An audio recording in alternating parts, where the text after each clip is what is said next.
بسم اللہ الرحمن الرحیم۔ پتہ ہے اللہ کو راضی کرنے کا سب سے آسان طریقہ کیا ہے؟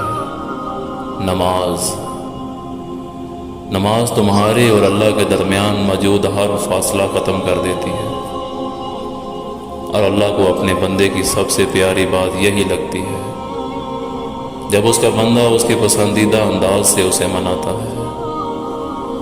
جب تم اللہ کی محبت کا حق ادا کرنے کے بعد اپنی محبت کی آرزو کرتے ہو نا، تو اللہ اس آرزو پر یکدم کن فرما دیتا ہے، اور پھر وہ کہتا ہے کہ تو نے مجھے میری پسند سے راضی کیا ہے، تو میں بھی تجھے تیری ہی پسند سے راضی کروں گا۔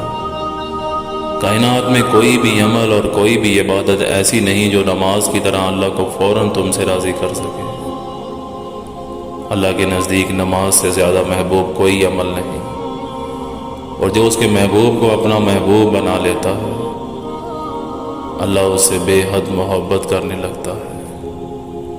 جو سجدوں میں سستی نہیں کرتے، پھر اللہ ان کی دعاؤں کی قبولیت میں تاخیر نہیں ہونے دیتا۔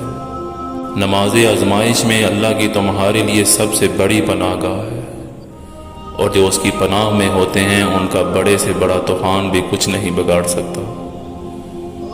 وہ ہمیشہ اللہ کی حفاظت میں رہتے ہیں۔ پتہ ہے اللہ کب تمہیں بے سکون کر دیتا ہے؟ جب تم اللہ کو چھوڑ کر دنیا کے پیچھے بھاگنے لگتے ہو، جب تم سب کو یاد رکھتے ہو مگر اللہ کو بھول جاتے ہو، تب اللہ وہ ساری دنیا، وہ ساری چیزیں تمہارے ہاتھوں میں تما کر تمہیں بے سکون کر دیتا ہے۔ پھر ہر شے حاصل کر کے بھی تم خوش نہیں ہوتے۔ پھر اذان کی آواز تمہارے کانوں تک تو پہنچتی ہے مگر دل تک نہیں پہنچ پاتی۔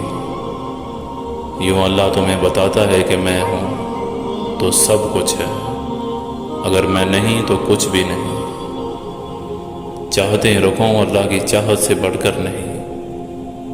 اپنی پسند مانگو لیکن اللہ کو مانگنے سے پہلے نہیں۔ تم اسے سب سے اول رکھو، وہ معجزوں کے لیے تمہاری دعاؤں کو سب سے اول رکھے گا۔ تم اسے خاص رکھو، وہ تمہارے لیے اپنا کن خاص رکھے گا۔